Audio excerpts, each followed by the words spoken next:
Қатон-Қарағай ұлттық табиғи паркі. Бұл Қазақстандағы ең үлкен ұлттық парк. Қатон-Қарағай ұлттық паркының аумағы Алтай-Саян эко-ауданының Қазақстандағы бөлігіне кіреді. Ондағы флора мен фаунаның алуан түрлігі кімді де болса тамсандырады. Қазақстанның қызыл кітабына енгізілген түрлер сақталған.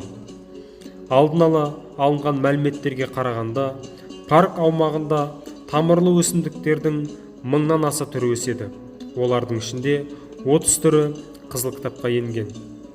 Парктың басты игілігі болып табылатын орман, ол аумақтың 34% алып жатыр. Негізінен қылқан жапырақтылардан тұрады. Мысалы, шырша, бал-қарағай, сағыз қарағай, самырсын, қайың, көктерек, боталардың көптеген түрлері. Фауналық құрамына омыртқалы жануарлардың 363 түрі кіреді.